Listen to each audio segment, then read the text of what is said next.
Hey everyone, we are live. Hello everyone, welcome to Ask KV Live's sixth number. So we have joined today. Sorry for the delay today. I was into something else. So I will talk about those things. Yes. So let's go ahead with the release highlights. So welcome to Ask KV Live's sixth number, and we are going to start with the OnePlus 10 Pro 5G release. So OnePlus 10 Pro 5G got released at 67,999, and it's a very expensive price compared to the last year flagship, and many of the people are telling that there is one more phone like OnePlus 10 Pro Ultra that is coming in from OnePlus. So it's like whether you should buy it or not, I don't know. Let's see. Let the first set of reviews come in from reviewers, and then we can start to think whether it can buy it. The first sale introductory price is 62,499, that too with a particular card discount. So let's see what it has to offer. Also, with respect to this itself, there was OnePlus pop-up event. This OnePlus pop-up event got organized after very much long time, and it was organized today on 3rd of April. So many people went to OnePlus store in Bangalore. The OnePlus store is in the Rex Theatre. Like earlier it was Rex Theatre, and near MG Road it is available, and on the Brigade Road it is available, so you can go ahead and visit there. There was a good event today. Then next one is Samsung's M53. Samsung released M33 5G, which is like a Samsung Galaxy phone, and this is an upgrade to the M32 series that was launched last year. So if you see, it starts with 18,999, and that is the base radiant price. The bad thing about it is it comes with a 6.6 inch 120 hertz display, but it is TFT display. So again, Samsung is like it was like Samsung was running on a wrong path, wrong curve. But last year Samsung changed its vision and changed the right curve, and again that curve got turned as a U-turn, and it is going to the next curve. So I don't know why Samsung is going ahead with TFT displays. TFT, seriously, that to 18,999. I think Samsung, you should hear this and think of the pricing at least. You are giving a TFT display, no matter 120 hertz. What do you mean by 120 hertz TFT display? For 20,000 and less, companies are giving AMOLED display for 11,000. Think of it. Motorola, it is giving an AMOLED display at 6.4 inch AMOLED. It is being sold at 11k. Think again, Samsung. Like, it does not mean that you like. Samsung is not a premium company, and even if it is premium, that series is a different series. M series is not a premium series. I don't know why Samsung is doing this, but it is having an introductory offer of 2k discount, so it will be like net 16,000 using an ICICI card. So I don't know. According to me, it's not a very good phone because it comes with Samsung's processor, and this year all the processors that are made by Samsung's fabrication are having a heating issue, including the the Snapdragon 8 Gen 1 and two more processors, even this Exynos 1280. The only good thing about it is it comes with One UI 4.1, which is based on Android 12, but let's see what it has to come up with.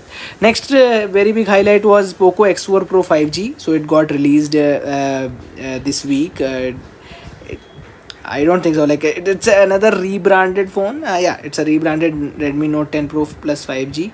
Yeah, you can buy it for 1k less, and the only difference between both the phones is 64 megapixel triple camera is there in Poco phone, and Redmi phone has 108 megapixel for quad camera setup. So that's the only difference I noticed by comparing the specifications of both the phones.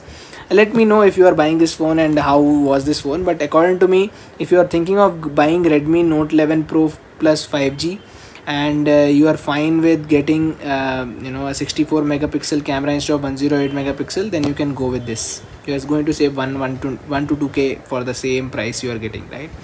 Then there was one more small phone that was launched. I would say small because it is under 10k. Realme C31 that got launched, and the good thing about this phone is it comes with the T616 Unisoc processor, 13 megapixel triple camera, and it's priced under 10k. So the price is at, I think, for 332 GB variant, it is priced at 8,999 with 1,000 rupees offer on the first sale, so it will be like 7,999. But seriously, for 7,999, I think it's a fine phone, but I'm not sure about the camera. I think we should rethink. There's one more big release, Chrome 100. So many of the people use Google Chrome. Google Chrome is a browser. It is used on web, mobile, as well as it is also an OS, Chrome OS. So the 100 version of the Chrome OS got released. It's like 14 years and 100 releases is a very big thing. Like, you have done 100 releases over the 14 years, and this is not having the count of the security patches that Chrome pushes every week, every day, every month. So hats off to the Chrome team.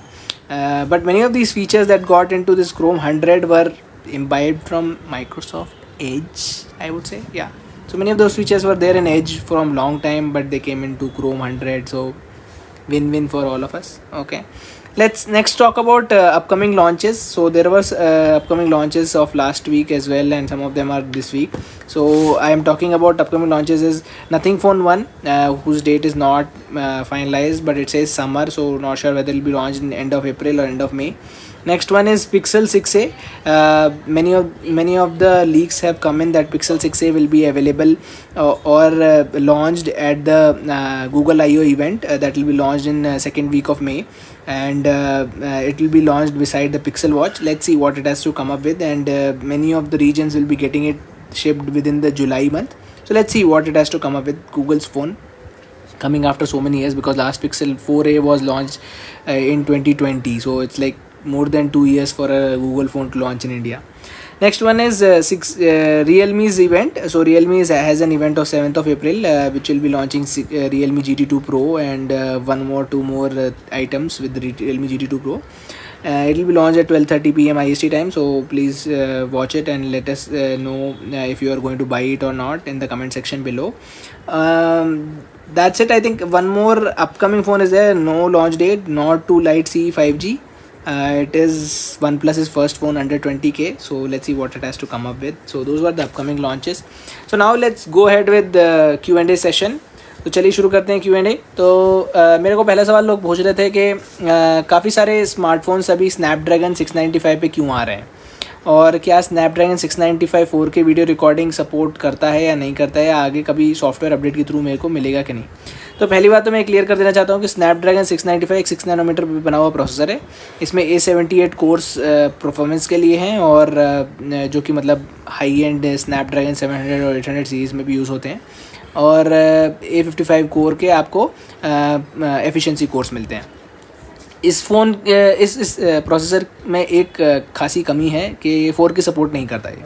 तो इसमें highest resolution 1080p होता है, किसी भी कैमरे को लगा सकते हैं आप, ठीक है. लेकिन ये 5G फ़ोन के नाम पे सबसे सस्ता प्रोसेसर है, इसीलिए इस 5G प्रोसेसर के नाम पे सबसे सस्ता प्रोसेसर है, इसलिए बिक रहा है. सभी कंपनीज इसको उठा के मतलब इसी को सब जगह लगाए जा रहे हैं. बट इन सभी कंपनियों ने एक बहुत बड़ी चीज़ कर दी है कि 20K के अंदर काफ़ी सारे फ़ोन्स में 4K वीडियो रिकॉर्डिंग हट ही गई है इस प्रोसेसर के आने के बाद. तो ये बहुत बड़ी मेरे हिसाब से हिट है, क्योंकि 1080p वीडियोग्राफी किसी भी फ़ोन की इतनी अच्छी होती नहीं है, ठीक है. जो फ़ोन 4K सपोर्ट करते हैं उसमें थोड़ी अच्छी 1080p रिकॉर्डिंग भी हो जाती है. तो मुझे लगता है कि कंपनीज़ को सोचना चाहिए कि स्नैपड्रैगन 695. इसके अलावा क्या हम लोग रुक गए थे क्या? सभी लोग मेरी आवाज़ सुन पा रहे हैं? देखता हूँ, मैं भी चेक करता हूँ कुछ. ओके, तो आगे चलते हैं. मेरे को लगता है कि स्नैपड्रैगन 695 की बजाय 778G करके जो प्रोसेसर था 5G प्रोसेसर, वो बहुत अच्छा था 6 नैनोमीटर के प्रोसेसर में. अब तो वो सस्ता भी हो गया होगा, 1 साल से आ रहा है वो. तो कंपनीज़ को सोचना चाहिए कि वो 778G दे के थोड़ा अच्छे से फ़ोन निकालें यार, मतलब सोचना चाहिए उनको. दूसरा क्वेश्चन था, मेरे को बहुत लोग वो पूछ रहे थे कि नेक्स्ट अपकमिंग सेल कब आ रही है ऑनलाइन. तो इसके लिए मेरे पास दो है. एक तो अमेज़न पे अभी भी चल रही है, 1 अप्रैल 4 अप्रैल तक के लिए है. 1 अप्रैल 7 अप्रैल अमेज़न की हर मंथ की सेल होती है, वो ग्रोसरी के ऊपर होती है. उसके अलावा मोबाइल के ऊपर 1 से 4 अप्रैल के बीच में चल रही है. कार्ड डिस्काउंट कुछ खासी नहीं है, और कुछ मोबाइल पे भी ज़्यादा कुछ खास डिस्काउंट नहीं है. जो बंडल्ड ऑफर है वही मिल रहे हैं सिर्फ. अगली बड़ी सेल समर सेल के नाम से आ सकती है, फ्लिपकार्ट पे भी अमेज़न पे भी. अप्रॉक्सीमेट डेट 10 to 14 अप्रैल के बीच में है अमेज़न की सेल का. उसी के आसपास फ्लिपकार्ट भी अपनी सेल रख देगा. लेकिन ऑफिशियली फ्लिपकार्ट की अगली बड़ी सेल 25-29 जुलाई है, जो कि अमेज़न प्राइम डे के टाइम होता है. तो देखते हैं क्या फ्लिपकार्ट और अमेज़न की कोई सेल आती है कि नहीं. बट मेरे हिसाब से मिड या एंड ऑफ अप्रैल में एक सेल फ्लिपकार्ट की और अमेजन की पक्का आने वाली है, जिसमें बहुत आपको तगड़ा डिस्काउंट मिलने वाला है। अगला क्वेश्चन मेरे को बहुत लोग जो पूछ रहे थे वो है कि बेस्ट आईफोन बोल रहा था मैं, sorry best phone under 16 to 17 की। तो बेस्ट फ़ोन अंडर 16 to 17 के मेरे हिसाब से अगर आपको कैमरा और मतलब ओवरऑल अच्छा 5G फ़ोन चाहिए तो 5G में मेरे हिसाब से दो फ़ोन है, जो कि है Vivo T1 5G और Realme 9 5G।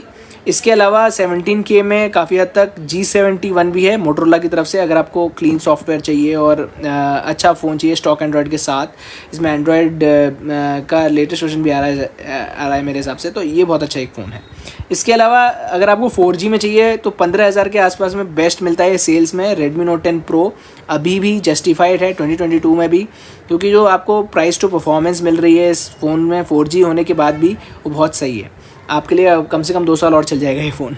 और मेरे हिसाब से कई लोग ये सोच रहे होंगे कि Redmi Note 10 Pro क्यों सब लोग रिकमेंड करें, क्योंकि 695 भाई, मैंने अभी तो बताया था 695 4K रिकॉर्डिंग ही हटा दी है।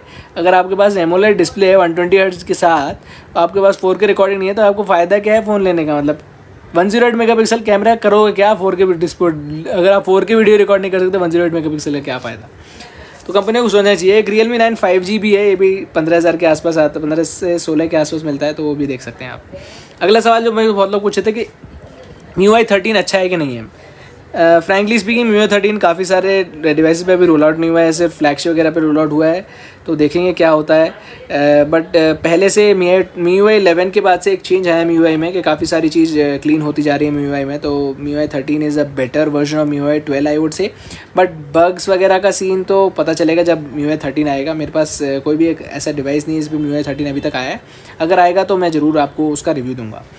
उसके अलावा अगला क्वेश्चन है कि 5G कब आ रहा है, मतलब कब तक इंडिया में 5G ओवरऑल इंडिया अवेलेबल रहेगा और क्या 5G का सीन है।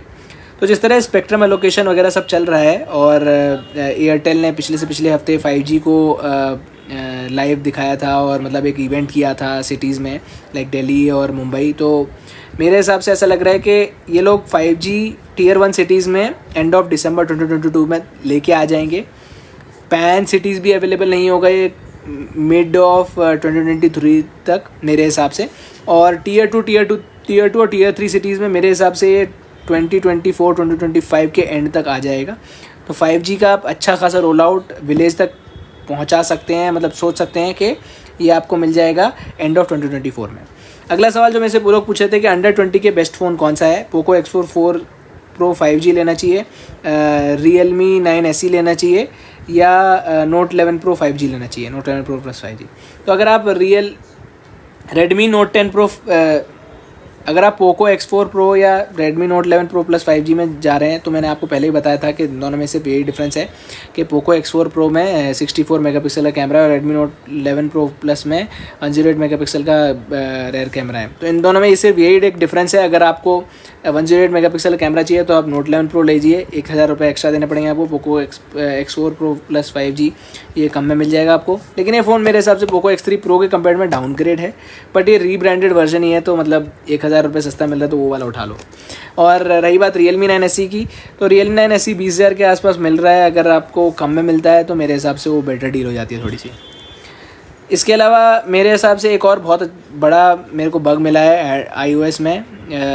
हाँ, मैं आईफोन यूज़र हूँ, मेरा प्राइमरी डिवाइस अभी आईफोन है। व्हाट्सएप iOS में एक बग मिला है मेरे को, ये सिर्फ व्हाट्सएप में ही है, और इसमें क्या हो जाता है कि पुराने व्हाट्सएप चैट, जैसे आपका कोई लास्ट बैकअप डेट है और आपने बैकअप बंद कर रखा है, ये मेरे को दिखा मेरे उसमें, लेकिन फिर भी बैकअप ऑन करने के बाद भी मेरे पुराने चैट रिस्टोर नहीं हुए। तो ये सर्च में मेरे को पुराने चैट दिख रहे हैं, बट जब मैं किसी का चैट एक्चुअली खोलता हूँ और पुराने चैट में जाने की कोशिश करता हूँ तो 3-4 महीने पुराने से कोई भी चैट मेरे को कुछ नहीं दिख रहे हैं, और मेरा व्हाट्सएप मेमोरी भी खाली हो गया है फ़ोन में। समझ में नहीं आ रहा है क्या प्रॉब्लम है, iOS का बग है या iOS के पुराने वर्जन को मैं रन कर रहा हूँ। मैं आज सोच रहा था iOS 15.4.1 को शिफ्ट होने के लिए, क्योंकि 15.4 में बहुत सारे बग्स है बैटरी से रिलेटेड। तो जब मैं 15.4.1 को अपग्रेड कर लूँगा तो मैं आपको बताता हूँ कि क्या है। तो यही थे आज के सवाल। सभी लोग मेरे से पूछने के लिए थैंक यू। मैं कोशिश करूँगा कि और ऐसे सवाल लाते रहूँ आप लोगों के लिए, और अगर आपको कोई अभी सवाल याद आया या कोई आपका सवाल है तो कमेंट सेक्शन में मेरे को ज़रूर बताइएगा। और मैं इस बार आपको यूट्यूब की सब्सक्रिप्शन लिंक और यूट्यूब की लिंक भी डाल दूंगा कमेंट सेक्शन में, तो आप लोग देख लीजिएगा। और थैंक यू मेरे साथ जुड़ने के लिए। नेक्स्ट वीक मिलते हैं, चलिए बाय।